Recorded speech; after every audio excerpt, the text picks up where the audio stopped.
É isso que você merece, seu velho inútil. Agora se vira aí sozinho. Essas foram as últimas palavras que meu filho Ricardo me disse antes de arrancar com o carro, me deixando numa casa velha caindo aos pedaços no meio do mato. Ainda consigo ver a cara de desprezo dele pelo retrovisor, como se eu fosse um lixo que ele estava jogando fora. 3 dias depois, ele me ligou 45 vezes desesperado, gritando: "Pai, o que você fez?" Mas já era tarde demais para qualquer arrependimento. Meu nome é Severino Batista, tenho 74 anos, e essa história que vou contar para vocês vai mostrar como um filho pode ser mais cruel que um estranho, e como às vezes a vida faz justiça do jeito que a gente menos espera. Nasci aqui mesmo na zona rural de Caruaru, no sertão pernambucano, numa família de gente trabalhadora e honesta. Meu pai era agricultor, minha mãe costureira, e desde pequeno aprendi que na vida a gente conquista tudo no suor do rosto e na força do caráter. Antes de continuar essa história, gostaria de agradecer esse canal pela oportunidade de me deixar contar o que aconteceu comigo. E peço a você que está me ouvindo agora, se essa história tocar seu coração de alguma forma, se inscreva no canal e comenta aí a cidade de onde você está me escutando. Todo dia tem uma história nova aqui. E quem sabe a sua também não merece ser contada um dia. Às vezes a gente guarda tanta coisa no peito que precisa colocar para fora. Passei 35 anos da minha vida operando máquinas pesadas, construindo estradas e pontes por todo o Nordeste.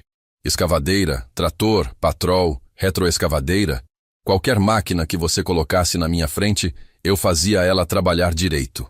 Trabalhei debaixo de sol e chuva, longe de casa por meses seguidos, dormindo em alojamento de obra, comendo marmita fria, só para mandar cada centavo que ganhava para sustentar minha família. Tinha orgulho do meu trabalho. Cada estrada que eu ajudava a construir, cada ponte que ficava pronta, eu sabia que estava fazendo alguma coisa útil para o mundo. Estava conectando pessoas, facilitando a vida de quem precisava chegar de um lugar para o outro. Minha esposa, Maria das Dores, era uma santa de mulher. Ficava em casa cuidando dos nossos 3 filhos, Ricardo, Antônio e Maria Helena, e nunca reclamava das minhas ausências. Quando eu chegava da obra, depois de 2, 3 meses fora, ela me recebia com um sorriso no rosto e um beijão que me fazia esquecer todo o cansaço. As crianças corriam para o meu colo, e eu sentia que todo sacrifício valia a pena. Éramos pobres, mas éramos uma família unida. Ou pelo menos era isso que eu pensava naquela época. Ricardo sempre foi diferente dos outros 2 filhos. Desde pequeno tinha uma coisa no olhar que me incomodava, uma ambição que não combinava com humildade. Quando eu chegava das obras, ele não corria para o meu colo como os irmãos. Ficava ali parado, me analisando, como se estivesse calculando alguma coisa. Com 10, 12 anos, já falava que não ia ser operário igual ao pai, que ia estudar e ser alguém na vida. Eu até ficava orgulhoso pensando que ele queria crescer, ter uma vida melhor. Que pai não quer isso para o filho? Mas havia algo de errado na forma como ele falava, como se o meu trabalho fosse coisa de gente inferior. Quando Ricardo fez 18 anos, consegui arranjar um emprego para ele numa construtora onde eu tinha contatos. Era um serviço simples, de ajudante de escritório, mas era um começo honesto. Ele aceitou, mas sempre reclamando, sempre falando que aquilo era temporário, que ele merecia coisa melhor. Em 2 anos, conseguiu se formar em técnico em edificações e logo arrumou um emprego melhor. Daí começou a mudar comigo. Quando eu chegava das obras, sujo de terra e óleo de máquina, ele olhava para mim com nojo, como se eu fosse um estranho que tinha entrado na casa dele. "Pai, o senhor podia tomar um banho antes de sentar à mesa", ele dizia na frente dos irmãos e da mãe. "O cheiro de óleo está incomodando." Eu não entendia aquela falta de respeito. Era o suor do meu trabalho que pagava a comida que estava naquela mesa, que pagava o curso que ele estava fazendo, que pagava o teto que protegia a cabeça dele. Mas eu engolia a raiva e ia tomar banho calado, pensando que era coisa de jovem, que logo ele ia amadurecer e entender o valor das coisas. Os anos foram passando e Ricardo foi prosperando. Abriu uma pequena empresa de construção, casou com uma moça da cidade, teve 2 filhos lindos, Mateus e Sofia. Eu e a Doris éramos avós babões, daqueles que fazem tudo pelos netinhos. Todo final de semana íamos visitar, levávamos presentes, contávamos histórias, brincávamos no quintal. As crianças me adoravam, me chamavam de vovô Severino, com aquele carinho gostoso de criança. Eram os momentos mais felizes da minha vida. Mas Ricardo não gostava da nossa proximidade com os filhos dele. Sempre arrumava uma desculpa para encurtar as visitas. Sempre falava que as crianças tinham outras coisas para fazer. Pai, não precisa vir todo final de semana, não. As crianças precisam ter tempo para outras atividades. Outras atividades. Como se brincar com os avós fosse perda de tempo. Mas eu respeitava. Porque filho da gente a gente respeita, mesmo quando ele está errado. Quando me aposentei, há 5 anos, pensei que finalmente ia ter tempo para curtir minha família, para ficar mais perto dos netos, para cuidar melhor da Doris, que já estava com uns probleminhas de saúde. Minha aposentadoria não era muito, mas dava para viver dignamente na nossa casinha no sítio. Tínhamos uma hortinha, umas galinhas, algumas cabeças de gado. Era uma vida simples, mas era nossa vida. Era nossa paz. Aí veio aquele dia maldito em que a Doris começou a se sentir mal. Dores no corpo que não passavam, cansaço demais, falta de apetite. Levei ela no médico da cidade e veio aquela notícia que nenhum marido quer ouvir. Câncer. Câncer no pâncreas, já espalhado. Os médicos falaram que não tinha muito o que fazer, que era questão de meses. Meu mundo desabou naquele momento. 47 anos de casamento. 47 anos de cumplicidade, de parceria, de amor verdadeiro. Tudo ia acabar assim, de uma hora para outra. Cuidei dela como um soldado cuida da própria vida. Levava ela para fazer quimioterapia toda semana, ficava ao lado da cama dela nas madrugadas quando a dor apertava, fazia as comidas que ela conseguia comer, dava os remédios nos horários certos. Ricardo aparecia de vez em quando, sempre apressado, sempre falando que tinha muita coisa para resolver na empresa. Antônio e Maria Helena, que moravam longe, vinham quando podiam. Mas quem estava ali todo dia, toda hora, era eu. Era minha obrigação, meu amor, minha promessa de casamento, na saúde e na doença, até que a morte nos separe. A Doris morreu numa terça-feira de madrugada, 3 dias antes do nosso aniversário de casamento. Eu estava segurando a mão dela quando ela deu o último suspiro, e foi como se uma parte de mim tivesse morrido junto. 47 anos de companheirismo, de dividir sonhos, medos, alegrias e tristezas. Tudo se foi naquele momento. Fiquei ali parado, olhando para a cara dela, ainda bonita mesmo depois de tanto sofrimento, e não conseguia aceitar que ela não ia mais abrir os olhos para me dar bom dia. O enterro foi numa quinta-feira chuvosa, daquelas chuvas finas que parecem lágrimas do céu. Ricardo apareceu de terno preto, óculos escuros, falando baixo com as pessoas como se fosse o mais enlutado de todos nós. Mas eu sabia que por dentro ele estava calculando outras coisas. Durante o velório, enquanto eu chorava sem esconder as lágrimas, ele ficava conversando com os parentes sobre os próximos passos, sobre como o pai ia ficar sozinho, sobre as dificuldades da idade. Parecia que ele já estava organizando minha vida antes mesmo da minha esposa estar debaixo da terra. Depois do enterro, quando a casa ficou vazia e o silêncio pesado tomou conta de tudo, Ricardo veio conversar comigo. Sentou na cadeira onde a Doris sempre sentava para tomar café da manhã e começou aquele papo cheio de falsidade que eu já conhecia bem. Pai, o senhor não pode ficar sozinho aqui nesse sítio. É perigoso, o senhor já tem idade, pode passar mal e não ter ninguém para socorrer. Venha morar comigo na cidade, vai ser melhor para todo mundo. A princípio, achei que era preocupação de filho mesmo, que ele estava genuinamente preocupado com meu bem-estar. Mas aí ele continuou falando e mostrou a verdadeira intenção. Além do mais, pai, essa propriedade aqui tá meio abandonada, né? O senhor não tem mais condição de cuidar direito.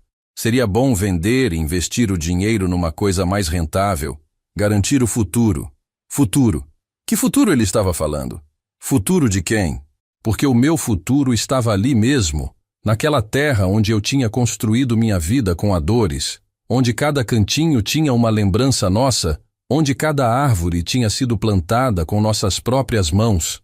Resisti no começo, falei que queria ficar, que aquela era minha casa, que eu tinha condição sim de me cuidar sozinho. Mas Ricardo não desistiu. Todo fim de semana aparecia com uma conversa nova, sempre insistindo na mesma tecla. Pai, ontem mesmo eu soube de um assalto aqui perto. Bandido não tem dó de velho, não. O senhor pode virar alvo fácil. Ou então, pai, e se o senhor tem um derrame? Uma queda? Vai ficar aí agonizando até alguém encontrar? Ele sabia exatamente onde apertar para me deixar inseguro. O pior é que ele não vinha sozinho nessas conversas. Trazia a esposa dele, a Patrícia, uma mulher fria que sempre me tratou com educação forçada, daquelas que sorri na sua cara, mas você sente que por dentro ela tá te julgando. Ela ficava concordando com tudo que o Ricardo falava, balançando a cabeça, falando que realmente era perigoso eu ficar sozinho, que eles estavam preocupados, que era por amor. Amor. Se fosse amor mesmo, eles teriam respeitado minha vontade de ficar na minha própria casa. Depois de 6 meses de pressão constante, eu acabei cedendo. Não porque acreditei nas mentiras deles, mas porque estava cansado de brigar, cansado de ficar sozinho naquela casa cheia de lembranças da Doris, cansado de acordar todo dia e lembrar que ela não estava mais ali. Pensei que talvez fosse bom mesmo estar perto dos netos, poder ajudar Ricardo de alguma forma, ser útil de novo em alguma coisa. Que ilusão a minha! A venda da propriedade foi rápida demais para quem não estava com pressa. Ricardo já tinha até comprador certo, um tal de empresário que queria expandir uma fazenda que tinha ali perto. Olha só que sorte, pai. O homem está pagando à vista, um preço justo. Não podemos deixar essa oportunidade passar. Preço justo. Até hoje me pergunto se realmente foi justo ou se Ricardo ficou com alguma coisa por fora. Mas na época eu estava tão abatido pela morte da Doris que não tive energia para questionar muito. Quando cheguei na casa deles na cidade, no início pensei que talvez as coisas fossem dar certo. A casa era bonita, grande, tinha um quartinho nos fundos que Ricardo disse que ia ser meu. Aqui o senhor vai ter sossego, pai. E vai estar perto da gente, perto dos meninos. Os meninos. Mateus já estava com 14 anos, Sofia com 10. Crianças lindas, inteligentes, cheias de vida. Eu estava ansioso para poder conviver com eles todo dia, para compensar todo o tempo que perdi trabalhando longe quando os filhos eram pequenos. Mas logo descobri que conviver ali não ia ser como eu imaginava. Ricardo tinha um monte de regras que eu não sabia que existiam. Pai, a casa tem uma rotina, né? A gente acorda cedo, todo mundo tem suas obrigações. O senhor pode ajudar com umas coisas pequenas, mas sem atrapalhar o funcionamento da casa. Atrapalhar. Como se eu fosse uma visita inconveniente e não o dono de parte daquele teto, já que o dinheiro da venda da minha propriedade tinha ajudado a quitar várias dívidas da família. A Patrícia era ainda pior que o Ricardo na arte de me fazer sentir um estranho na própria família, sempre com aquele sorriso forçado. Sempre me tratando como se eu fosse uma criança que precisava ser educada.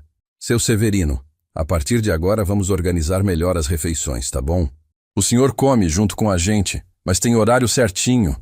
E por favor, não deixe as coisas espalhadas no quarto, porque a empregada precisa limpar. Empregada.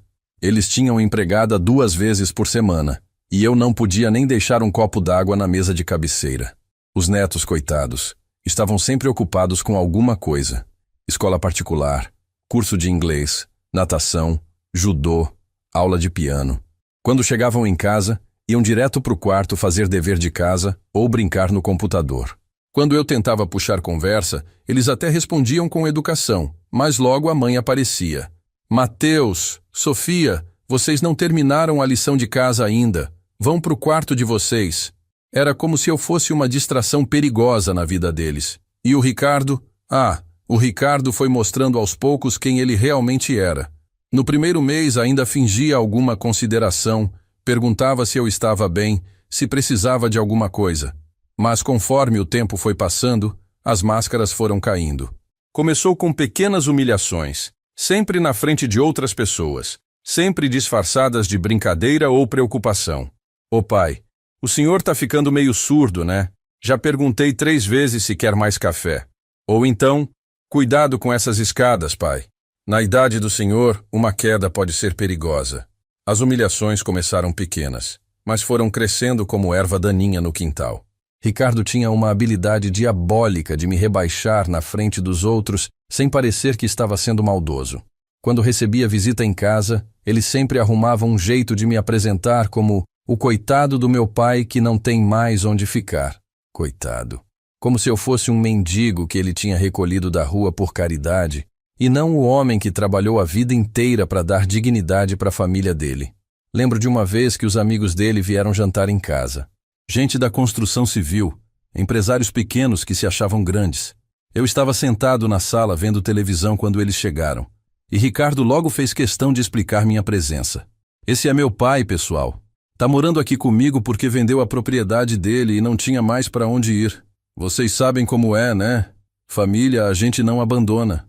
Os homens balançaram a cabeça com pena, como se eu fosse um fardo que todo filho responsável tinha que carregar uma hora ou outra. Mas o que mais me doía era a forma como ele me tratava na frente dos próprios filhos. Mateus e Sofia eram crianças inteligentes, observadoras, e estavam vendo como o pai tratava o avô deles. Toda vez que eu tentava dar algum conselho, contar alguma história do passado, ou simplesmente participar de uma conversa, Ricardo me cortava na frente deles. Pai, isso aí é coisa do seu tempo. Hoje em dia as coisas são diferentes. Ou então, deixa eu resolver isso aqui, pai. O senhor não entende como funcionam essas coisas modernas. O pior foi no aniversário de 15 anos do Mateus. Ricardo fez uma festa grande no quintal, convidou meio mundo, contratou churrasqueiro, comprou bebida cara, fez questão de mostrar que tinha condições. Eu estava feliz, pensando que finalmente ia poder curtir uma festa em família, conversar com os parentes, brincar com as crianças. Mas Ricardo tinha outros planos para mim. Na hora do almoço, quando todo mundo estava reunido, ele subiu numa cadeira para fazer um brinde. Pessoal, quero agradecer a presença de todos vocês nesse dia especial do meu filho Mateus. Quero agradecer especialmente ao meu pai Severino, que está aqui com a gente. Infelizmente, ele não pode mais contribuir financeiramente com nada, mas pelo menos pode ver o neto crescer. O silêncio que caiu naquele quintal foi constrangedor. As pessoas não sabiam onde olhar, e eu senti minha cara pegar fogo de vergonha. Não consegui nem terminar de comer o churrasquinho que estava no meu prato. Me levantei da mesa e fui para o meu quarto, mas ainda consegui ouvir Ricardo explicando para alguém. Coitado do velho, fica meio emotivo às vezes. A idade, né? Emotivo. Como se indignação fosse sinal de senilidade. A partir daquele dia, decidi que não ia mais tentar participar da vida deles. Ficava no meu quarto a maior parte do tempo. Saía só para as refeições e quando precisava usar o banheiro. Mas nem assim Ricardo me deixava em paz. Sempre arrumava um jeito de me incomodar, de me fazer sentir que eu era um peso morto naquela casa. Pai, o senhor podia dar uma voltinha lá fora, tomar um sol. Ficar trancado no quarto o dia todo não faz bem para a saúde. Como se ele realmente se importasse com minha saúde. Uma tarde, estava sentado no quintal debaixo da mangueira, tentando ler um jornal velho, quando o Mateus chegou da escola. O menino sempre foi carinhoso comigo, apesar da educação que estava recebendo em casa. Veio correndo, me deu um abraço, começou a contar sobre a aula de história que tinha tido naquele dia. Estava falando sobre a construção de Brasília, e eu comecei a contar para ele sobre as obras que participei, as estradas que ajudei a construir. O menino ficou interessado, fazendo perguntas, querendo saber como eram as máquinas, como era a vida no alojamento. Não tinha nem 5 minutos de conversa quando o Ricardo apareceu. Mateus, vai fazer seu dever de casa. E pai, o senhor não precisa ficar enchendo a cabeça do menino com essas histórias antigas. Ele tem coisa mais importante para aprender. Histórias antigas. Como se minha vida toda fosse lixo que não servia para nada. O menino abaixou a cabeça e entrou para casa, e eu fiquei ali, engolindo mais uma humilhação em silêncio. Mas a gota d'água mesmo foi numa noite de domingo. Eu estava assistindo um filme na televisão da sala, quando Ricardo chegou com a família da esposa dele para jantar. Sogra, sogro, cunhados, sobrinhos pequenos. A casa encheu de gente, de conversa, de risada. No começo até fiquei feliz, pensando que ia ser uma noite alegre, mas logo percebi que minha presença estava incomodando Ricardo. Ele ficava me olhando com cara feia, como se eu fosse uma mancha na decoração da casa dele. Na hora do jantar, não tinha lugar para todo mundo na mesa. Ricardo olhou para mim e disse na frente de todos os convidados: Pai, o senhor não se importa de jantar no quarto hoje, né? A mesa tá pequena para todo mundo. Não se importa. Como se eu tivesse escolha. Como se minha opinião interessasse alguma coisa ali. Peguei meu prato e fui comer sozinho no quarto, ouvindo as risadas e conversas que vinham da sala. Foi naquela noite que eu entendi que tinha me tornado um estranho na minha própria família, que Ricardo não me via mais como pai, mas como um fardo que ele carregava por obrigação social.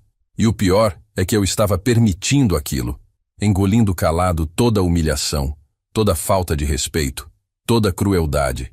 Talvez porque ainda tivesse esperança de que as coisas melhorassem, de que ele lembrasse que eu era o pai dele, o homem que trabalhou a vida inteira para dar condições para ele estudar e crescer na vida. Mas Ricardo não lembrava de nada disso. Ou se lembrava, não ligava. Para ele, eu era só um velho que estava ocupando espaço na casa dele, gastando comida dele, usando a água e a energia elétrica dele. Nunca se lembrava que o dinheiro da venda da minha propriedade tinha ajudado a pagar as dívidas dele, que eu tinha aberto mão da minha paz para morar ali por amor aos netos, por acreditar que família era família. A situação foi piorando tanto que eu comecei a pensar em ir embora, em arranjar um cantinho para mim em algum lugar, mesmo que fosse numa pensão barata ou numa casa de repouso. Qualquer coisa era melhor do que viver como um cachorro sem dono na casa do próprio filho. Mas eu não tinha mais dinheiro próprio. O pouco que restou da venda da propriedade estava numa conta que Ricardo controlava, para minha própria segurança. Segundo ele, foi quando eu descobri que a situação podia ficar ainda pior. Foi numa madrugada de insônia que descobri quem Ricardo realmente era. Eu não conseguia dormir, dor nas costas por causa daquela cama velha que ele tinha me dado, e resolvi levantar para tomar um copo d'água na cozinha. A casa estava no maior silêncio, todo mundo dormindo, quando ouvi vozes baixas vindo do escritório dele. Achei estranho. Eram quase 2 horas da manhã. Me aproximei devagar e reconheci a voz do Ricardo conversando no telefone com alguém. Não aguento mais essa situação, cara. O velho tá me dando nos nervos. Fica aí o dia todo enchendo o saco, gastando nossa comida, ocupando espaço. Meu sangue gelou nas veias. Fiquei ali parado, encostado na parede do corredor, ouvindo meu próprio filho falar de mim como se eu fosse um animal. A Patrícia já falou várias vezes que quer ele fora de casa, que está atrapalhando a educação das crianças. Atrapalhando. Eu, que só queria conviver com meus netos, estava atrapalhando a educação deles. Ele continuou falando e cada palavra era uma punhalada no meu peito. O problema é que eu não posso simplesmente chutar ele para fora, né? O pessoal ia falar, ia prejudicar minha imagem. Você sabe como é pequena a cidade. Todo mundo fica de olho na vida dos outros. Imagem. Era só isso que importava para ele. A imagem de bom filho que ele queria manter na frente dos outros. Mas eu tô pensando numa solução. Lembra daquela propriedade velha que eu comprei há uns anos? Aquela no meio do mato que tem uma casinha caindo aos pedaços? Meu coração disparou. Que propriedade era essa? Ricardo nunca tinha me falado de propriedade nenhuma. A pessoa do outro lado da linha deve ter perguntado alguma coisa, porque ele respondeu. É aquela mesmo, perto da antiga fazenda do seu Joaquim. A casa tá um lixo, mas tem 4 paredes e um teto. Dá pro velho se virar lá. Pelo menos fico livre dessa situação aqui em casa. Livre. Como se eu fosse uma doença da qual ele queria se curar. O melhor de tudo, ele continuou, é que lá é longe de tudo, no meio do mato mesmo. O velho não vai ter como ficar vindo aqui encher o saco e eu posso falar pro pessoal que arranjei um lugar sossegado para ele, que ele mesmo pediu.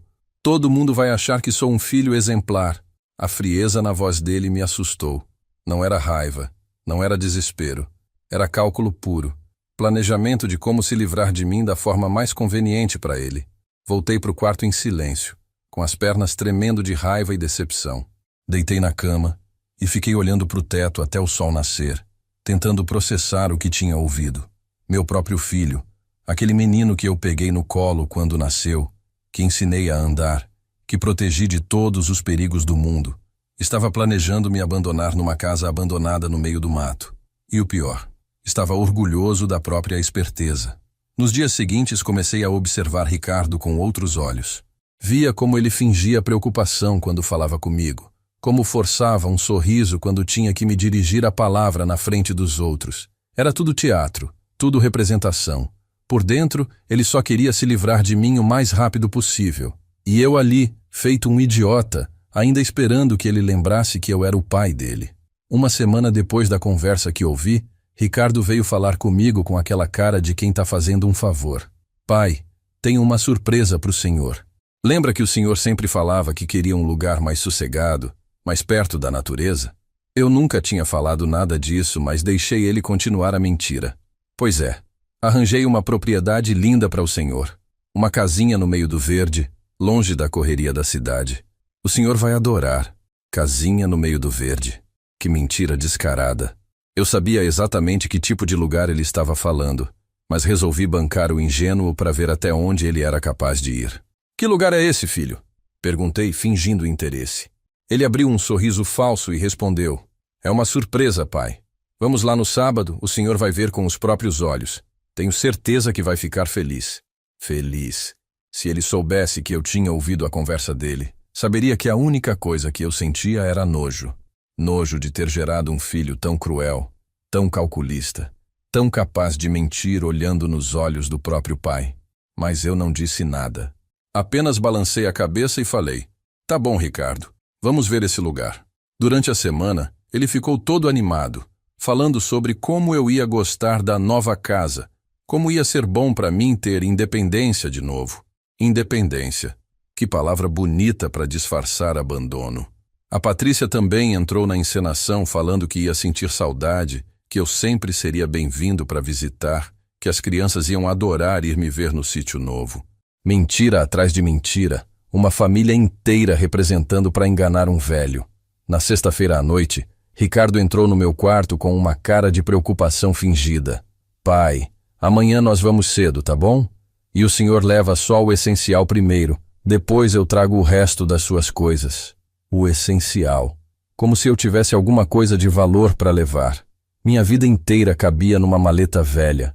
Algumas roupas, remédios, uma foto da Doris e mais nada. Tudo que eu tinha construído em 74 anos de vida cabia numa maleta velha. Naquela noite eu não preguei o olho. Ficou passando na minha cabeça toda a nossa história, desde quando ele era pequeno e corria para o meu colo quando eu chegava das obras. Lembrei de todas as vezes que trabalhei dobrado para comprar alguma coisa que ele queria, de todas as conversas que tivemos sobre sonhos, futuro, família. Onde tinha errado? Em que momento aquele menino que eu amava tinha virado esse homem frio e calculista? Talvez o erro tivesse sido meu mesmo, por ter mimado demais, por ter dado tudo sem exigir nada em troca, por ter ensinado a ele que o mundo girava em volta da vontade dele. Ou talvez algumas pessoas nascessem mesmo com o coração torto, sem capacidade para sentir amor de verdade. Não sei. Só sei que na manhã de sábado, quando ele bateu na porta do meu quarto falando: vamos, pai, chegou a hora da surpresa, eu levantei daquela cama sabendo que estava sendo levado para o meu próprio abandono. A viagem até o lugar foi o silêncio mais pesado da minha vida. Ricardo dirigia cantarolando baixinho, como se estivesse indo para um piquenique, enquanto eu olhava pela janela vendo a cidade ficar para trás. Conforme fomos nos afastando, as casas foram diminuindo, as ruas pavimentadas viraram estrada de terra e logo estávamos no meio do nada. Mato dos dois lados, nem sinal de vizinhança, nem torre de celular, nem nada que lembrasse vida humana. Tá vendo, pai? Como é bonito aqui. Natureza pura, ar limpo, silêncio total. Ricardo falava como se fosse um corretor de imóveis tentando vender um paraíso. Mas eu via a realidade. Estava sendo levado para o fim do mundo, longe de tudo e de todos, exatamente como ele tinha planejado naquela conversa telefônica que eu escutei. O carro chacoalhava na estrada cheia de buraco e a cada quilômetro que passava, meu coração apertava mais. Depois de quase 2 horas de estrada ruim, Ricardo parou o carro numa trilha que nem trilha direito parecia. Chegamos, pai. Agora é só mais um pouquinho andando. Descemos do carro e começamos a caminhar por uma picada no meio do mato, pisando em folha seca, desviando de galho baixo, espantando mosquito. Eu já estava cansado, com dor nas pernas, suando debaixo daquele sol forte, quando finalmente avistei a tal casinha no meio do verde. Meu Deus do céu. Se aquilo era casa, eu era astronauta. Era uma construção velha, de tijolo aparente, com o telhado meio caído, porta pendurada num gonzinho só, janelas sem vidro, mato crescendo na frente. Não tinha energia elétrica, não tinha água encanada, não tinha nada que uma pessoa precisasse para viver como gente. Era exatamente o que eu esperava depois de ouvir a conversa dele. um lugar para me jogar e esquecer que eu existia. E aí, pai, o que achou? Ricardo perguntou, com aquele sorriso falso que eu já conhecia bem. Eu olhei para ele, olhei para aquela ruína que ele chamava de casa e senti uma mistura de raiva e pena. Raiva dele, pena de mim mesmo. Mas resolvi continuar fingindo que não sabia de nada, só para ver até onde ia a cara de pau desse filho que eu criei. É meio isolado, né, Ricardo? E a casa tá precisando de uns reparos. Falei, tentando manter a calma. Ele deu de ombros e respondeu. Ah, pai, essas coisas a gente vai arrumando aos poucos. O importante é que o senhor tem seu canto, sua independência. E olha só que silêncio gostoso. Ninguém para incomodar, nenhum barulho de cidade. Ninguém para socorrer também, pensei. Mas não falei nada. Entramos na casa, ou melhor, no que sobrou dela. O chão era de cimento cru, rachado em vários lugares. Não tinha móvel nenhum, só umas tábuas velhas encostadas na parede e um fogão a lenha enferrujado num canto. Ricardo abriu a torneira da pia e saiu uma água amarelada, cheirando a ferrugem. Ó, pai, tem água. É só deixar correr um pouquinho que ela clareia. Clarear a água era o menor dos problemas ali. Não tinha banheiro direito, só um buraco no quintal com umas tábuas em volta. Não tinha energia. Então de noite seria escuro como boca de lobo. Não tinha vizinho num raio de quilômetros. Então se eu passasse mal, morria sozinho que nem um bicho. Era exatamente isso que Ricardo queria. Que eu desaparecesse da vida dele sem dar trabalho. Bom, pai, vou deixar o senhor se ambientando aqui. Preciso voltar porque prometi para Patrícia que ia levar ela e as crianças no shopping à tarde. Shopping. Enquanto ele ia passear no shopping com a família, eu ia ficar ali naquele buraco tentando sobreviver. Semana que vem eu trago o resto das suas coisas, tá bom? Semana que vem. Que mentira descarada. Eu sabia que ele não ia voltar nunca mais, que aquela era a última vez que ia ver a cara dele. Mas resolvi dar uma última chance, fazer uma última tentativa de tocar o coração daquele homem que um dia foi meu filho pequeno. Ricardo, falei, segurando no braço dele antes que ele saísse. Você tem certeza que isso aqui é o melhor para mim? Não seria melhor eu ficar na cidade, perto de vocês, perto dos meus netos? Por um segundo vi algo parecido com dúvida nos olhos dele. Mas durou só um segundo. Logo voltou aquela frieza de sempre. Pai, o senhor mesmo sempre falou que queria sossego, que a cidade era muito barulhenta para sua idade. Aqui o senhor tem tudo isso. E não se preocupe, eu venho visitar sempre. Mais uma mentira. Nós dois sabíamos que aquela era uma despedida definitiva, mas ele continuava fingindo que estava fazendo um favor para mim. Foi nesse momento que a máscara dele finalmente caiu. Deve ter sido a pressão de manter a encenação, ou talvez o alívio de estar se livrando de mim de uma vez por todas, mas Ricardo parou de fingir. Olhou para mim com uma frieza que me gelou a alma e disse as palavras que vou lembrar até morrer. É isso que você merece, seu velho inútil. Agora se vira aí sozinho. Pronto. Estava dito. Toda a verdade numa frase só. Eu não era mais pai dele. Era só um velho inútil que merecia ser abandonado no meio do mato. 45 anos de trabalho duro, de sacrifício, de amor incondicional, tudo resumido numa frase cruel na boca do meu próprio filho. Ele virou as costas e começou a andar em direção ao carro, sem olhar para trás, sem hesitar, sem mostrar um pingo de remorso. Eu fiquei ali parado, vendo ele se afastar, ouvindo o barulho dos passos dele na folhagem seca, até que desapareceu na trilha. Poucos minutos depois, escutei o ronco do motor ligando e o som do carro se afastando pela estrada de terra. Silêncio. Silêncio total. Só o barulho do vento nas árvores, o canto de algum passarinho perdido e o som da minha própria respiração. Estava sozinho. Completamente sozinho. No meio do nada. Abandonado como um cachorro velho que não serve mais para nada. Entrei naquela casa destruída e sentei numa das tábuas velhas, tentando processar o que tinha acontecido. Meu filho tinha me trazido ali para morrer longe dos olhos dele, longe da consciência dele, longe da responsabilidade dele. Queria que eu sumisse do mundo sem sujar a imagem de bom filho que ele cultivava na cidade.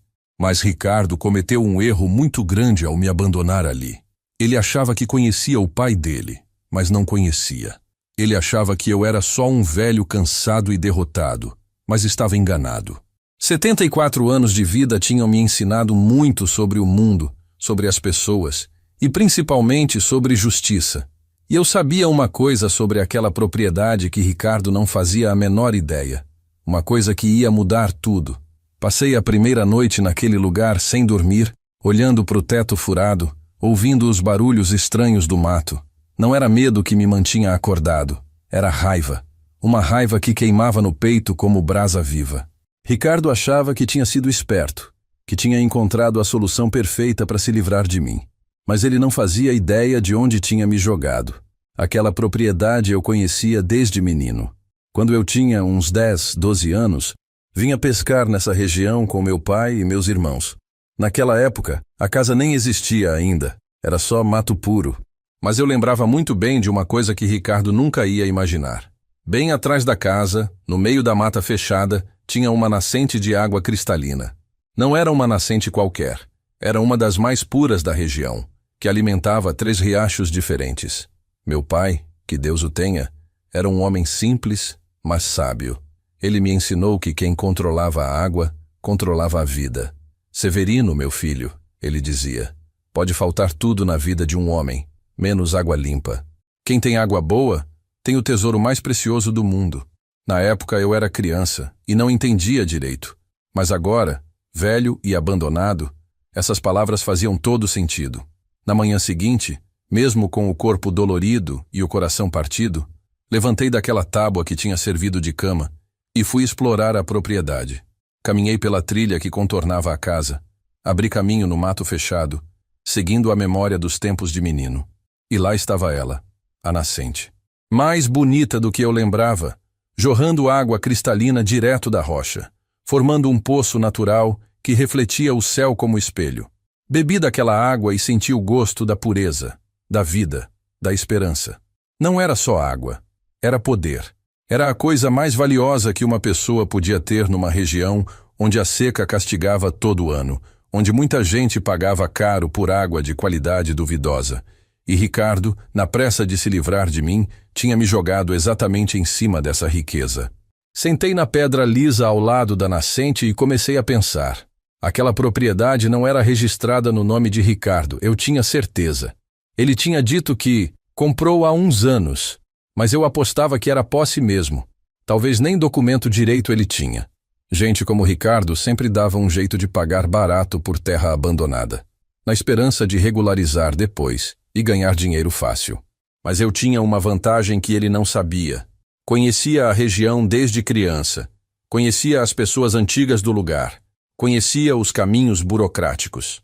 35 anos trabalhando em obras públicas não me ensinaram só a operar máquina. Me ensinaram a lidar com cartório, com documentação, com prefeitura. Eu sabia como funcionava o jogo da regularização de terra. Durante 3 dias fiquei ali, vivendo da água da nascente e de umas frutas silvestres que encontrei pelo mato. Não tinha pressa. Estava pensando, planejando, calculando cada movimento. Ricardo achava que eu era só um velho derrotado, mas eu era um velho com 74 anos de experiência de vida. E experiência, meu amigo, não se compra em faculdade nenhuma. No 4º dia comecei a caminhar. Sabia que tinha uma estrada não muito longe dali, que levava até a cidade de Belo Jardim. Era uma caminhada puxada para um homem da minha idade, mas eu ainda tinha perna boa e determinação de sobra. Demorei quase o dia todo, parando para descansar na sombra, bebendo água de riacho, mas cheguei na cidade antes do sol se pôr. Belo Jardim era uma cidade pequena, daquelas onde todo mundo conhece todo mundo. Fui direto na casa de Dona Conceição, uma prima distante da minha falecida esposa, que morava ali há mais de 40 anos. Ela me recebeu de braços abertos, preocupada com o meu estado, me deu comida, banho, uma cama limpa para dormir. No outro dia, contei para ela uma versão resumida da história, sem entrar em muitos detalhes sobre a crueldade do Ricardo. Severino, você precisa ir no cartório, ver essa situação da terra direito, ela me aconselhou. E se for o caso, procurar um advogado. Não pode deixar passar isso. Dona Conceição sempre foi uma mulher inteligente. Sabia que alguma coisa não estava certa nessa história toda. No cartório de registro de imóveis, descobri exatamente o que eu esperava. A propriedade onde Ricardo tinha me abandonado não estava regularizada. Era uma área rural sem documentação definida que oficialmente pertencia ao Estado. Ricardo tinha sido enganado por algum espertinho que vendia terra que nem era dele, ou então ele mesmo sabia que era grilagem e topou o risco achando que nunca ia dar problema. Mas ia dar problema sim, e muito, porque eu sabia uma coisa que nem o funcionário do cartório sabia. Aquela área tinha valor estratégico por causa da nascente, e segundo a lei, quem fizesse benfeitorias numa terra pública e comprovasse posse mansa e pacífica, podia requerer a regularização. Eu não tinha feito benfeitoria nenhuma ainda, mas ia fazer. Ia transformar aquele lugar numa propriedade produtiva e requerer na justiça meu direito de posse. Mas antes de tudo, precisava de um advogado. Não qualquer advogado, precisava de alguém esperto, alguém que entendesse de direito fundiário e tivesse experiência com regularização de terra. Dona Conceição me indicou o Dr. Raimundo, um homem já na casa dos 60, que tinha fama de não perder causa quando o direito estava do lado do cliente. Quando contei a história toda para Dr. Raimundo, vi os olhos dele brilharem. Ele era um advogado de verdade, daqueles que gostam de justiça mais do que de dinheiro fácil.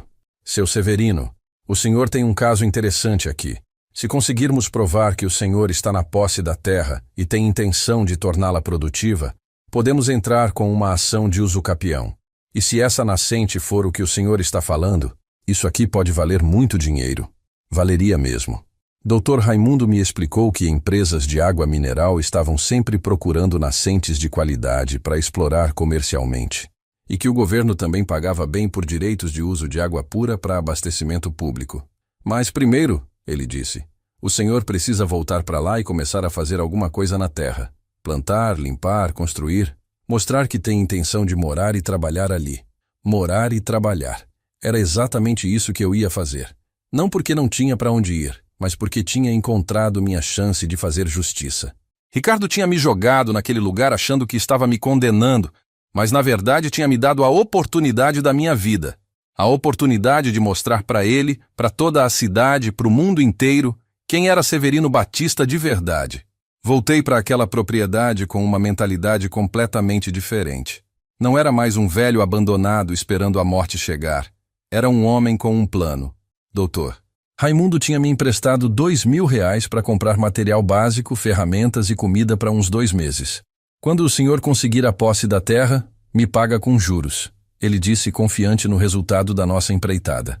A primeira coisa que fiz foi limpar a casa por dentro e por fora. 40 anos trabalhando com máquina pesada não tinham sido em vão. Eu ainda tinha força nos braços e fogo na alma. Arranquei o mato que crescia nas paredes, consertei o telhado com umas telhas que comprei na cidade, coloquei uma porta nova, limpei o poço que tinha no quintal. Em uma semana, aquela ruína já parecia um lugar onde uma pessoa podia viver com dignidade. Depois comecei a trabalhar a terra ao redor da casa. Cada golpe de enxada era dado pensando na cara de desprezo do Ricardo quando ele me largou ali falando que era isso que eu merecia. Plantei feijão, milho, abóbora, quiabo, pimentão. Tudo do jeito que meu pai me ensinou quando eu era menino. A terra era boa, tinha nutriente, e com a água da nascente por perto, as plantas cresceram viçosas como eu nunca tinha visto. Dr. Raimundo vinha me visitar de 15 em 15 dias, sempre trazendo alguma novidade sobre o processo. Seu Severino, a documentação está caminhando bem. Conseguimos provar que a terra é devoluta mesmo, que ninguém tem título legítimo sobre ela. Agora é só mostrar que o senhor está ocupando com intenção de morar e produzir. Ocupação produtiva. Isso eu estava fazendo de monte. Com 2 meses morando ali, eu já tinha transformado aquele lugar. Não era mais uma casa abandonada no meio do mato, era uma propriedade rural funcionando. Horta verdinha, galinheiro com umas 10 galinhas que comprei na cidade, cerca nova ao redor do terreiro, até uma varanda eu construí na frente da casa. Qualquer pessoa que passasse por ali via que tinha alguém cuidando, trabalhando, vivendo. Foi nessa época que Dr. Raimundo veio com uma notícia que mudou tudo. Seu Severino, eu trouxe um técnico aqui comigo para dar uma olhada nessa nascente do senhor. Esse homem trabalha com análise de água há 30 anos. O técnico era um senhor baixinho, de óculos, que falava pouco, mas entendia muito. Ele passou a manhã inteira coletando amostras, medindo vazão, anotando tudo num caderninho. Quando terminou, o homem veio falar comigo com uma expressão séria. Senhor Severino, em 30 anos de profissão, raramente vi uma nascente com essa qualidade. A água aqui é pura, sem contaminação nenhuma, com o pH perfeito para consumo humano. E a vazão é alta, mais de 10.000 litros por hora. 10.000 litros por hora. Era muita água mesmo. E sabe o que isso significa? Dr. Raimundo perguntou com um sorriso no rosto. Significa que o senhor está sentado em cima de uma fortuna. Empresas pagam milhões por direitos de exploração de nascente assim. Milhões. A palavra ecoou na minha cabeça como um trovão. Eu, que Ricardo abandonou achando que era um peso morto, estava em cima de milhões. Alguns dias depois, Dr. Raimundo voltou trazendo um empresário de Recife que trabalhava com água mineral.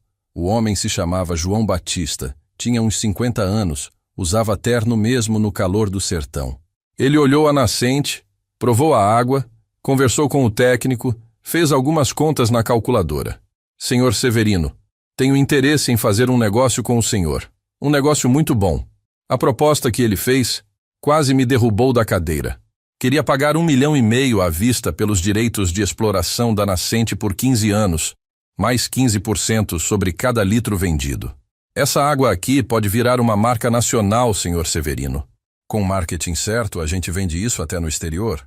1,5 milhão, 15% sobre cada litro. Eu fiz as contas de cabeça e quase desmaiei. Em 15 anos, considerando uma produção média, eu ia faturar mais de 10 milhões de reais. 10 milhões. O velho inútil que Ricardo tinha jogado fora ia virar milionário. Mas eu não fechei o negócio na hora. Não era só pelo dinheiro que estava fazendo aquilo. Era por justiça. Queria que Ricardo soubesse exatamente o que ele perdeu quando decidiu me abandonar como um cachorro velho. Doutor João, falei para o empresário, me dá mais alguns dias para pensar. É uma decisão muito importante para minha vida. Foi quando comecei a receber as ligações. Ricardo tinha descoberto que eu estava mexendo com o processo de terra, que tinha gente visitando a propriedade, que alguma coisa estava acontecendo. O desespero na voz dele era música para os meus ouvidos. Pai, preciso falar com o senhor urgentemente. Tem umas coisas que preciso explicar. Explicar? Que coisa tinha para explicar? Ele tinha me dito na cara que era isso que eu merecia, que eu era um velho inútil. Agora queria explicar? Eu não atendia as ligações dele. Deixava tocar até parar. Cada toque não atendido era um pouquinho da humilhação que ele me fez passar sendo devolvida na mesma moeda. Doutor, Raimundo me contou que Ricardo tinha procurado o cartório querendo saber sobre o processo de usucapião. Ele tá desesperado, seu Severino. Deve ter descoberto que pode perder aquela terra que achou que tinha comprado. E deve estar desconfiando que tem alguma coisa valiosa ali. Tinha sim. E muito valiosa. As ligações ficaram mais frequentes. Todo dia Ricardo tentava falar comigo, deixava mensagem desesperada, mandava mensagem no WhatsApp. Pai, pelo amor de Deus, me atenda. Vamos conversar como homens civilizados. Homens civilizados. Que piada. Homem civilizado não abandona o próprio pai no meio do mato. Quando completei 3 meses morando ali, Dr. Raimundo veio com a notícia que eu estava esperando. Seu Severino, saiu a sentença. O senhor ganhou a ação de usucapião. A partir de hoje, oficialmente, essa propriedade é sua, minha. Depois de 74 anos de vida, eu finalmente tinha minha própria terra de novo. E que terra! Naquele mesmo dia, liguei para o empresário de Recife. Doutor João, aceito a proposta do senhor. Vamos fazer negócio. Ele ficou eufórico. Disse que já ia providenciar toda a documentação, que em 1 semana o dinheiro estaria na minha conta. 1,5 milhão. Na minha conta. Foi só depois que liguei para o Ricardo. Dessa vez eu atendi quando ele ligou. Alô, pai. Graças a Deus o senhor atendeu. Preciso muito falar com o senhor. A voz dele estava trêmula, desesperada. Pai, cometi um erro terrível. Quero pedir perdão, quero fazer as pazes. Ricardo, falei com a voz mais calma do mundo. Agora é tarde demais para pedidos de perdão. Vou aí amanhã mesmo, a gente resolve isso. Não precisa vir aqui não, Ricardo. Você já disse tudo o que tinha para dizer naquele dia que me trouxe para cá. Eu estava gostando daquela situação, confesso. Depois de tanto tempo engolindo humilhação, era minha vez de ter controle da conversa. Lembra das suas últimas palavras? É isso que você merece, seu velho inútil. Pois é, filho. Parece que eu merecia coisa muito melhor do que eu imaginava. Pai, eu estava nervoso naquele dia, falei besteira. Não era isso que eu queria dizer. Mentira descarada. Ele tinha falado exatamente o que pensava, com toda a frieza do mundo. Mas agora que descobriu que podia ter alguma coisa valiosa na história, mudou o discurso completamente. Pai, a gente é família. Família se perdoa. Família se ajuda. Família. Que palavra bonita na boca de quem nunca soube o significado dela. Ricardo, família mesmo eu tive com sua mãe, que ficou comigo na saúde e na doença. Família eu tive com meus pais, que me criaram com amor e respeito. Você nunca foi família para mim. Sempre foi só um filho ingrato que eu tive a desgraça de criar. Do outro lado da linha, escutei um barulho como se ele tivesse socado alguma coisa. Pai, não fala assim. Eu sempre cuidei do Senhor. Sempre. Eu cortei ele no meio da frase. Cuidou?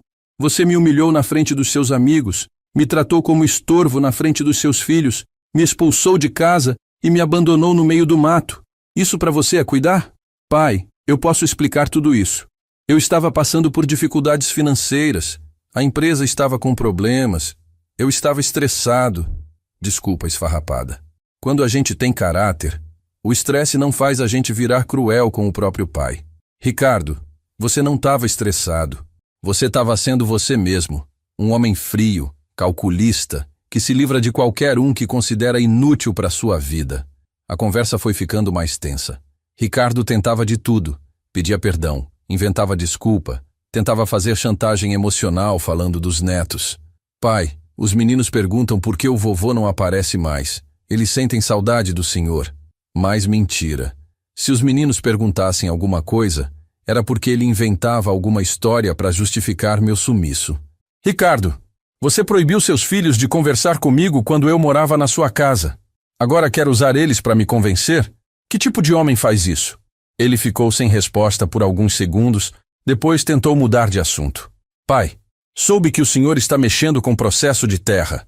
Pode me explicar o que está acontecendo? Pronto. Chegamos no ponto que eu estava esperando. Ele não estava ligando por saudade, por amor filial, por arrependimento verdadeiro. Estava ligando porque descobriu que eu podia estar envolvido em alguma coisa que valia dinheiro. Ah, agora você quer saber dos meus negócios, é? Quando me abandonou aqui, não estava preocupado com o que eu ia fazer da vida. Pai, aquela propriedade, eu investi dinheiro nela. Comprei pensando no futuro da família. Que mentira descarada. Ele tinha comprado terra grilada por uma ninharia, achando que era esperto, e agora estava com medo de perder o que nunca foi dele de verdade. Ricardo, você não comprou nada. Você foi enganado. Essa terra nunca foi de ninguém. Era a terra devoluta do Estado. O desespero na voz dele foi crescendo conforme eu explicava a situação real. Mas, pai, eu tenho documento de compra e venda. Documento falso, Ricardo. Assinado por quem não era dono de nada. Você comprou gato por lebre e agora está pagando o pato. Era mentira dizer que ele tinha sido enganado. Na verdade, ele sabia que era negócio sujo, mas topou porque achou que dava para regularizar depois. E agora, pai, como é que fica a situação? A voz dele estava quase chorosa, coisa que eu nunca tinha visto na vida. Agora a terra é minha por direito de usucapião. Eu que estou morando aqui, trabalhando aqui, produzindo aqui. Eu que tenho direito sobre ela. Falei isso com um prazer danado, saboreando cada palavra. Pai, vamos fazer um acordo. A gente pode dividir isso meio a meio. Eu te ajudo com um advogado melhor, a gente regulariza tudo direito. Dividir meio a meio. Depois de me chamar de velho inútil, agora queria ser sócio. Ricardo, eu já tenho advogado. Dr. Raimundo, um dos melhores da região. E não preciso dividir nada com ninguém. Essa terra é minha por direito. Foi aí que ele perdeu a compostura completamente. Pai, o senhor não pode fazer isso comigo. Eu sou seu filho. Tenho direitos também. Direitos. Que direitos ele tinha? De me humilhar? De me abandonar? De me tratar como lixo? Ricardo, você abdicou dos seus direitos no dia que me trouxe aqui e falou que era isso que eu merecia. Pai, eu vou na justiça. Vou provar que essa terra é minha. Ameaça vazia. Ele sabia que não tinha documento legal nenhum, que qualquer juiz ia dar razão para quem estava na posse trabalhando a terra. Vai na justiça mesmo, Ricardo. Vai descobrir como a lei protege quem é abandonado pelos próprios filhos. A ligação estava chegando no fim. Eu sentia que ele estava prestes a desligar. Mas antes que isso acontecesse, resolvi dar o golpe final. Ah, Ricardo, esqueci de te contar uma coisa. Essa propriedade que você achou que era um lixo no meio do mato tem uma nascente de água pura. Água de qualidade excepcional, dessas que a empresa paga milhões para explorar. O silêncio que caiu do outro lado foi ensurdecedor. Consegui quase ouvir o cérebro dele processando a informação, calculando quanto dinheiro tinha acabado de perder. Milhões, pai. Como assim milhões? A voz dele estava trêmula, quase inaudível. Isso mesmo, filho. Milhões. Já recebi proposta de uma empresa de Recife.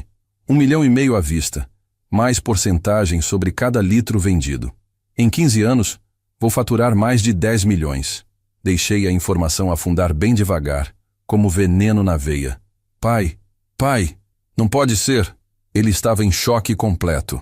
O homem que me abandonou achando que estava se livrando de um peso morto acabava de descobrir que tinha jogado fora a maior oportunidade financeira da vida dele. Pode ser sim, Ricardo. E já aceitei a proposta. Semana que vem assino o contrato. A ligação durou mais alguns minutos, com Ricardo implorando, tentando me convencer a não assinar nada, prometendo que ia me tratar bem se eu dividisse o negócio com ele. Mas eu já tinha ouvido o suficiente. Ricardo, você teve 74 anos para me tratar bem e escolheu me tratar mal. Agora aguenta as consequências. Desliguei o telefone e fiquei ali, sentado na varanda que eu mesmo tinha construído, olhando para a nascente que ia me fazer rico, pensando em como a vida dá voltas interessantes. O filho que me abandonou como um cachorro velho estava descobrindo que tinha cometido o maior erro da vida dele. E eu estava apenas começando a minha vingança. Depois que desliguei o telefone naquele dia, Ricardo enlouqueceu. Não tem outra palavra para descrever o que aconteceu. Ele me ligou 45 vezes em 2 dias. 45 ligações desesperadas, cada uma mais patética que a outra. Eu contei, uma por uma, porque queria ter certeza do tamanho do desespero dele. No primeiro dia foram 16 ligações. Eu não atendia nenhuma, mas escutava as mensagens que ele deixava. A evolução do desespero era impressionante. Começou tentando manter a compostura. Pai, liga de volta pra gente conversar com calma. Depois foi ficando mais nervoso. Pai, pelo amor de Deus, atenda o telefone. E no final do dia já estava implorando. Pai, não faça isso comigo, eu sou seu filho. No segundo dia foram 29 ligações. As mensagens tinham mudado completamente de tom. Agora ele não tentava mais fingir que era amor filial. Era desespero financeiro puro. Pai, pensa bem no que está fazendo. 10 milhões é muito dinheiro para uma pessoa só administrar. Como se eu fosse criança que não sabia cuidar do próprio dinheiro. Teve uma mensagem que me deu até pena dele, confesso. Ele estava chorando, a voz embargada falando. Pai, eu sei que errei, sei que fui cruel com o Senhor, mas não pode me destruir assim. Pense nos seus netos, no futuro deles. Pensem nos netos. Onde estavam esses netos quando ele me humilhava na frente deles? Onde estava o futuro deles quando ele me chamou de peso morto? Dr. Raimundo tinha me avisado que isso ia acontecer. Seu Severino, prepare-se porque quando essa notícia vazar, o filho do Senhor vai virar louco. 10 milhões não é brincadeira. É dinheiro que muda a vida de uma família inteira por gerações. E realmente mudava. Só que ia mudar a minha vida, não a dele. No terceiro dia, as ligações pararam. Pensei que Ricardo tinha desistido, que finalmente tinha entendido que não havia volta, mas estava enganado. Ele só estava mudando de estratégia. Na parte da tarde, chegou uma Hilux branca na minha propriedade, levantando poeira pela estrada de terra. Reconheci o carro na hora. Era de Ricardo. Ele desceu do carro com cara de poucos amigos, acompanhado de 2 homens que eu nunca tinha visto. Grandões, tatuados, com cara de quem não estava ali para conversa civilizada. Ricardo veio na minha direção com passo firme, mas eu não me intimidei. Estava sentado na varanda, tomando um café, como se fosse o dia mais normal do mundo. Pai, precisamos resolver essa situação hoje. Não pode ficar assim. A voz dele estava diferente, mais dura, como se estivesse fazendo negócio com estranho. Que situação, Ricardo? Eu não vejo situação nenhuma. Vejo um homem desesperado porque descobriu que cometeu o maior erro da vida dele. Os dois capangas ficaram parados ao lado do carro, mas de olho em tudo. Pai, vamos parar com essa palhaçada. O senhor vai assinar um papel aqui transferindo metade dessa propriedade para mim. E a gente esquece o que aconteceu no passado. Ele tirou uns papéis do bolso, já preparados, como se eu fosse assinar qualquer coisa que ele colocasse na minha frente. E se eu não quiser assinar? Aí vai ser pior para o senhor. A ameaça foi clara, direta. Ele tinha vindo ali com 2 bandidos para me intimidar, para me forçar a abrir mão do que era meu por direito. Mas Ricardo não conhecia o pai dele direito. 74 anos de vida tinham me ensinado a não ter medo de gente pequena. Ricardo, você realmente acha que eu vou me intimidar com essa palhaçada? Levantei da cadeira devagar, caminhei até a beirada da varanda, olhei bem nos olhos dele. Filho, eu trabalhei 35 anos em obra, lidei com gente muito pior que esses 2 aí. Se você acha que vai me assustar, está muito enganado. Um dos capangas deu um passo na minha direção, mas Ricardo fez sinal para ele parar. Ainda tinha um restinho de vergonha. Sabia que agredir fisicamente o próprio pai ia manchar a imagem dele para sempre na cidade. Pai, não precisa ser assim. Vamos resolver isso como homens de negócio.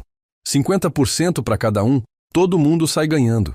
Ricardo, você não é homem de negócio. Você é um covarde que trouxe 2 capangas para intimidar o próprio pai. Falei alto para ter certeza que eles ouviram.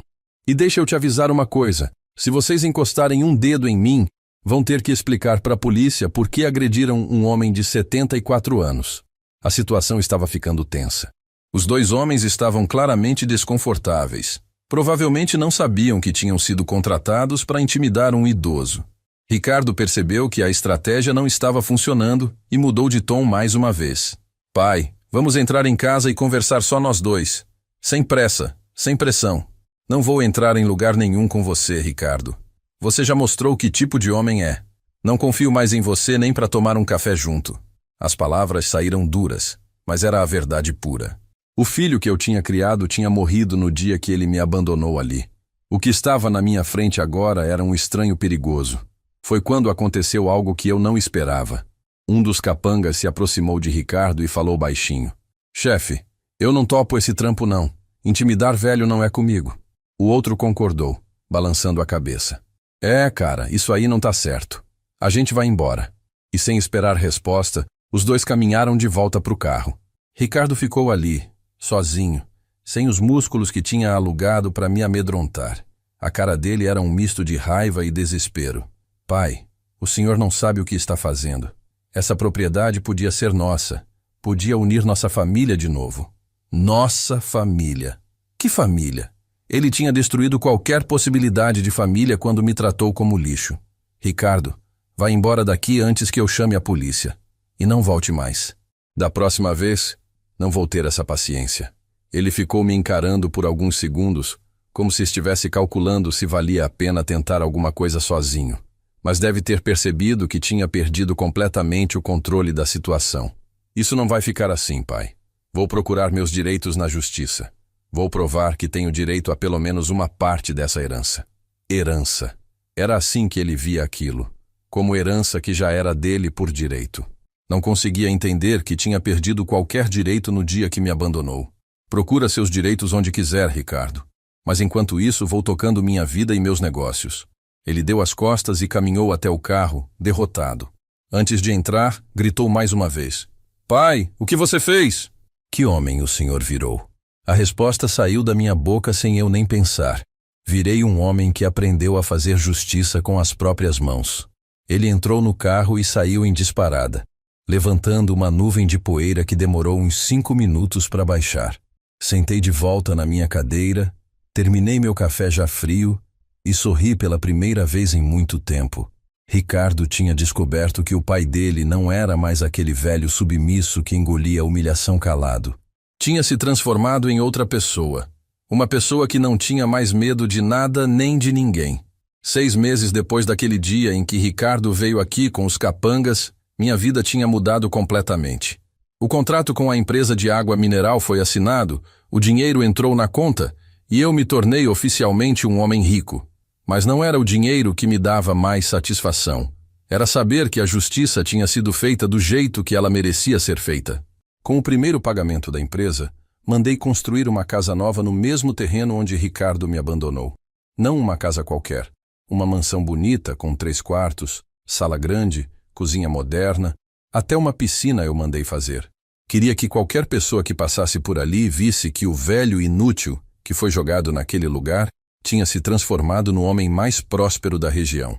Dr. Raimundo me ajudou a investir o dinheiro direito.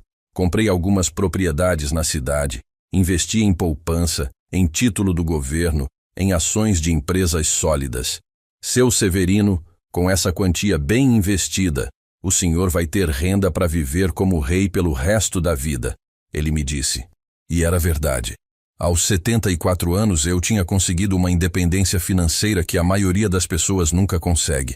Mas o que mais me deixou feliz foi poder ajudar quem realmente precisava. Doei R$500 mil para a Casa dos Velhinhos de Caruaru, aquela onde alguns amigos meus tinham terminado a vida abandonados pelos próprios filhos. Também criei uma pequena fundação para ajudar idosos em situação de abandono familiar. Ninguém mais vai passar pelo que eu passei. Pensei quando assinei os papéis da doação. Ricardo tentou todos os recursos legais possíveis para conseguir uma parte do que ele achava que era dele por direito. Contratou advogado caro, entrou com ação na justiça alegando que tinha direitos sobre a propriedade, tentou até provar que eu estava com problemas mentais e não podia administrar tanto dinheiro sozinho. Todas as tentativas fracassaram. A lei era clara. Quem abandona não tem direito a nada. O processo na justiça durou quase 1 ano. Eu tive que dar depoimento, contar toda a história do abandono, explicar como cheguei naquela propriedade. Foi doloroso reviver tudo aquilo, mas necessário. O juiz, um homem sério na casa dos 50, me olhou com respeito quando terminei de falar. Senhor Severino, lamento muito pelo que passou. Infelizmente, vemos muitos casos parecidos nos tribunais. A sentença final foi um primor de justiça. O juiz não só confirmou que eu era o único dono legítimo da propriedade, como ainda condenou Ricardo a pagar as custas do processo e uma indenização por danos morais. O réu demonstrou comportamento cruel e desumano para com seu genitor, configurando abandono material e afetivo, dizia um trecho da decisão que eu decorei de cor. Mas a verdadeira justiça não veio do tribunal. Veio da vida mesmo.